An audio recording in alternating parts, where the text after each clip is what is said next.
Kobe. Three on its way. Got it! Hey!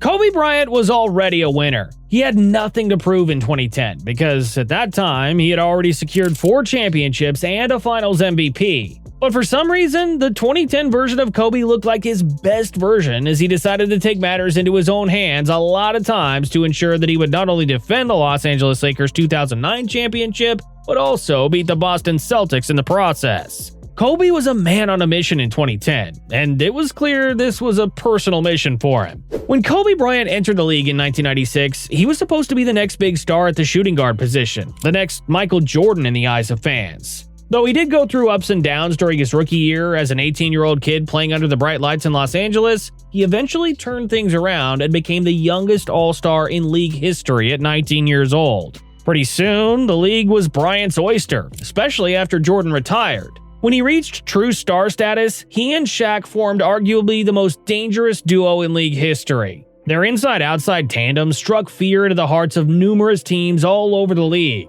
Of course, with O'Neal dominating the paint as the most unstoppable force in league history, Bryant was allowed to do his thing out on the perimeter. Kobe Bryant yet to attempt a shot, looking to set up teammates. To that end, he and Shaq went on to win 3 straight championships from 2000 to 2002.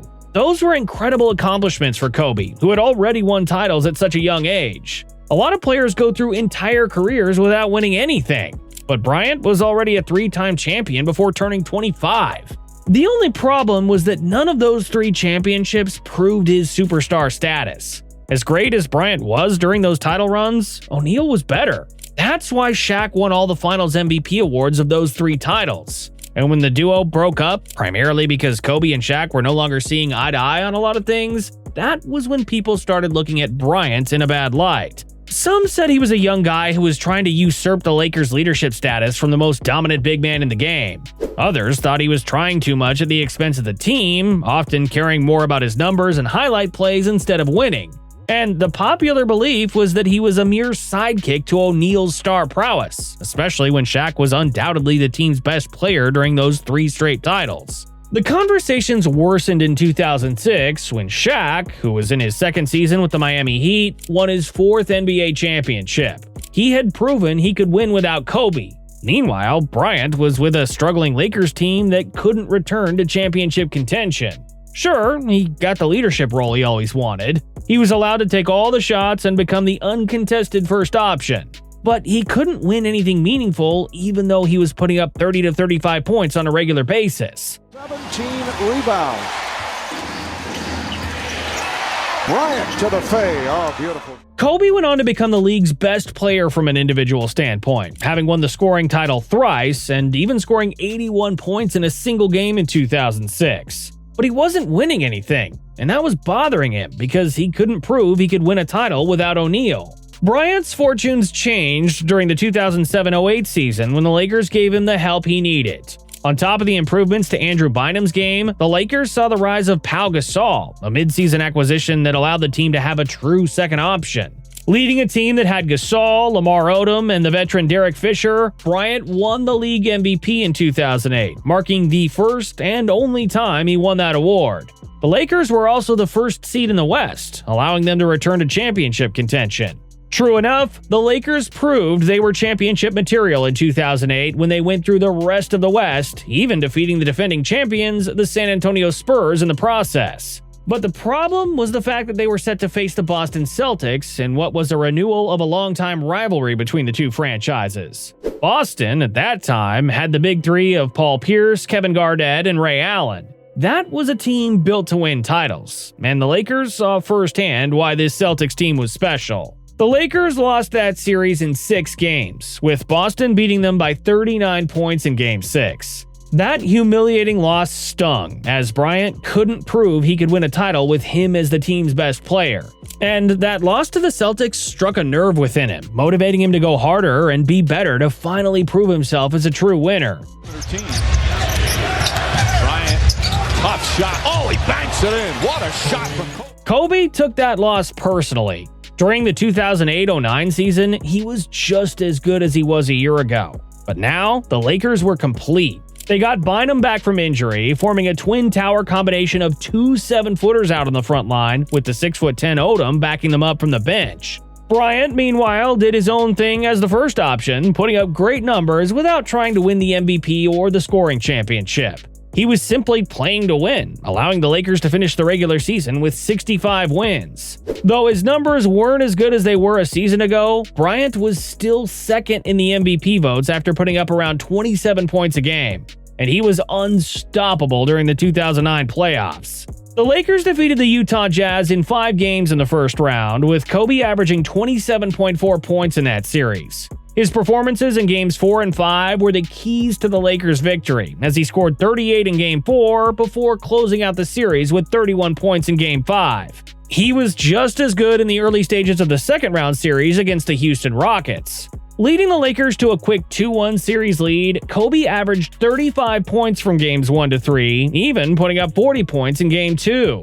But while the Rockets bounced back to eventually force the series to 7 games, Bryant's average of 27.4 points in that series allowed the Lakers to return to the Western Conference Finals, where they faced the Denver Nuggets in what was a shootout between Kobe Bryant and his good friend Carmelo Anthony. Inside, Kobe Bryant. Bryant was unstoppable in that series, taking it personally and proving he was still the league's best scorer. He averaged 34 points in 6 games, scoring 30 or more points in all but 1 game. He even had 2 games of scoring 40 or more points as he was at the top of his game entering the 2009 NBA Finals. The only problem was that the Celtics were not there in the finals for what could have been a rematch. They had been beaten by the Orlando Magic in the second round, as the Celtics didn't have Garnett, their best player. But while Bryant didn't get the chance to exact his revenge on the Celtics, he was more than happy to take on the Magic in what was a memorable series for the best player on the planet. Kobe went on to average 32.4 points in 5 games, scoring 30 or more points in all but 1 game. The Magic didn't know what hit them, as Bryant was simply unstoppable on his way to his 4th NBA championship ring. More importantly, he secured his first Finals MVP award, finally earning the award that had been eluding him for years. That win over the Magic in the 2009 Finals had already secured Kobe's legacy. He had proven he could win a title without Shaq. On top of that, he also proved he could win a championship as the best player on his team. There was nothing left to prove. But for some reason, he still wanted more. He knew the only way for him to secure his greatness was to chase more rings, hoping to tie Michael Jordan's 6 titles. That competitive fire still burned bright within Bryant, allowing him to return to the 2009-10 title stronger, better, and hungrier than ever. One of the things Kobe did during the 2009 offseason was to work on his game. He could have rested after winning the title, but he knew he needed to be at the top of his game, better than ever, to defend that hard-won title. Knowing he was no longer as quick and explosive as he once was because of his injuries and age, Bryant altered his game. He was always a good scorer from the post. Bryant gets inside, tough shot, gets it to go. He's But he perfected his post game, working with Hakeem Olajuwon over the summer to learn from the best post-up player in league history. The added dimension to his game allowed Kobe to mix things up. He was scoring from the perimeter and also taking his defender down on the posts, where he used a good combination of footwork and counter moves to score like a big man. This was Bryant at his absolute prime in terms of his skills, because this was when his scoring tools were at their sharpest. And it was clear he was still one of the best players in the game, finishing the 2009-10 season averaging 27 points and earning first-team honors in the All-NBA and All-Defensive squads. But it wasn't over, because there was a championship that needed to be defended during the 2010 playoffs. And Kobe was simply a man on a mission during the entire 2010 postseason, which is often regarded as his best playoff run. Bryant led the Lakers to a quick 2-0 series lead over the young and upstart OKC Thunder squad that had 3 future MVPs in their lineup. In Game 2, he had 39 points in a dominant effort. While the young Thunder team bounced back, the Lakers finished the series in 6 games, with Kobe scoring 32 points in that closeout performance. Then, in the second round, he ran through the entire Utah Jazz defensive lineup, scoring 30 or more points in all 4 of those games to lead the Lakers to a sweeping victory. Bryant averaged 32 points on 52.3% shooting from the field in that win over the Jazz, as the Lakers were back in the West Finals for a 3rd straight season. Kobe's offense was on another level in that series, even as he faced the Phoenix Suns' capable defense. He had 40 points in Game 1 to draw first blood. Then, in Game 2, he had 21 points and 13 assists in what was the only game he failed to score over 30 points in that series. Bryant had 36 points and 11 assists in Game 3, and then finished Game 4 with 38 points and 10 assists. But the Suns won both those games to tie the series 2 wins apiece. But Kobe refused to hand the series lead over, finishing Game 5 with 30 points, 11 rebounds, and 9 assists in what was nearly a triple-double for him. That game was the turning point of the series. With the score tied at 101, Kobe went for a contested three-point shot that missed. Luckily, Meta World Peace, formerly Ron Artest, secured a quick offensive rebound before putting the ball back in for a game winner. Bryant and comes up short.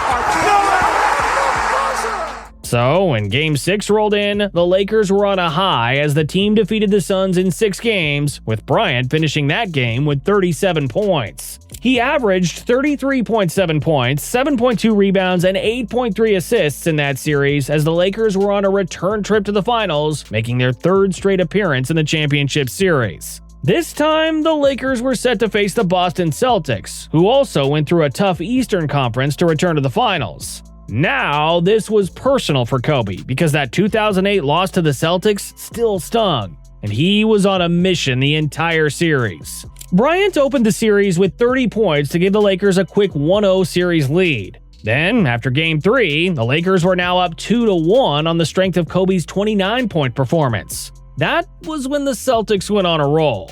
Even with Bryant combining for 71 points in Games 4 and 5, the Celtics raced ahead with a 3-2 series lead, putting the Lakers in a tough spot. Luckily for the Lakers, the series returned to LA for Games 6 and 7. They had home court advantage, something they didn't have in 2008 when they lost to the Celtics. Bryant had 26 points, 11 rebounds, and 4 steals in Game 6 to force Game 7.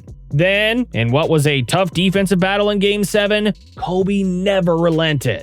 Despite facing the Celtics defense at its toughest, he never stopped shooting, finishing the game shooting 6 out of 24 from the field. Still, he never stopped attacking the defense to draw fouls. On top of that, he was also doing everything else at a high level. Taking advantage of Kendrick Perkins' absence, Bryant attacked the boards and rebounded the ball at a high level. As the dust settled, the Lakers escaped with a 4-point win as they had to rally near the end of the game. Everyone chipped in as there was no single person who salvaged the Lakers from the jaws of defeat. But Bryant finished the game with 23 points and 15 rebounds in what was a strong performance from him in that tough and physical defensive battle. More importantly, Bryant was now a 5-time champion, finishing that series with his 2nd Finals MVP award after averaging 28.6 points, 8 rebounds, and 3.9 assists.